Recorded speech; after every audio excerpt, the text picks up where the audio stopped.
Hello, it's your local dietitian Rose again. I'm here to talk to us about osteoporosis and how it affects our health. Have you ever heard of the word osteoporosis? Does it ring a bell? Does it ring a bell? Okay, if it does, fine. If it doesn't, here are the headlines. Osteoporosis is a health condition that happens when there is a decrease in the amount and thickness of bone tissues. When this happens, it causes the bones to be weak and thereby they break more easily. Okay? Osteoporosis can be caused by old age, intake of some certain medications, hormonal changes, and nutrition deficiency. Okay? And this nutrition deficiency is as a result of deficiency of vitamin D and calcium. So I'm going to be taking you through the food sources of vitamin D and calcium. Of course, I'm your local dietitian. I should be able to do that for you so that at least that side can be covered. For calcium itself, there is a recommended dietary allowance for it.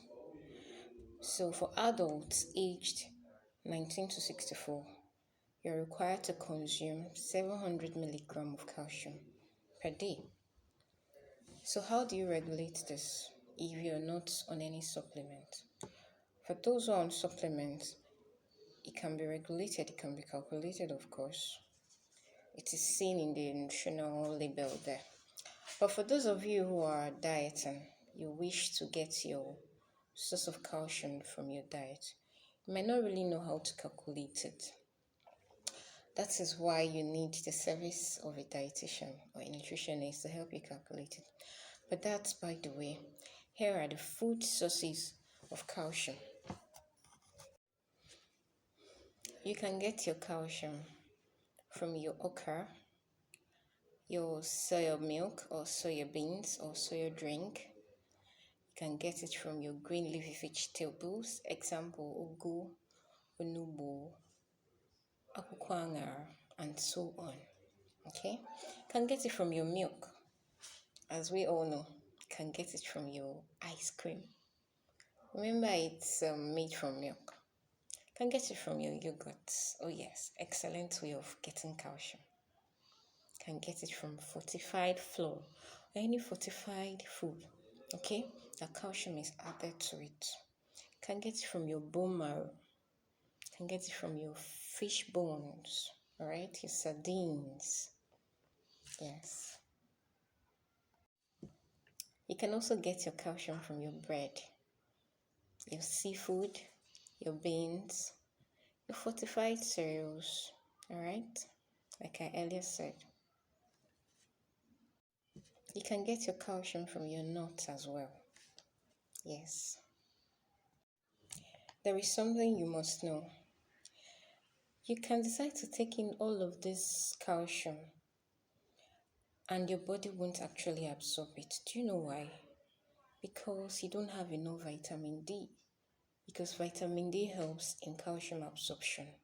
What this means is that you're meant to have vitamin D already in your body before you consume any food giving calcium.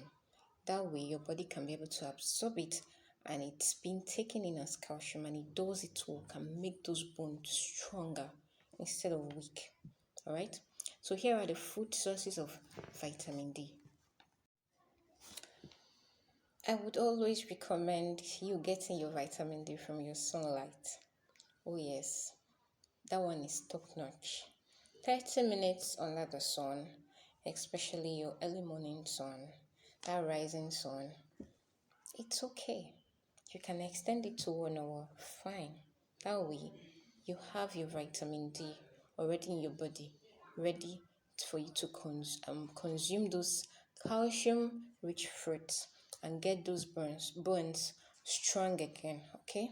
But meanwhile, here are the nutritional sources of vitamin D, should in case you live in areas where you don't have direct access to sunlight. Your fatty fish, orange juice, your beef, your liver, your cheese, your eggs.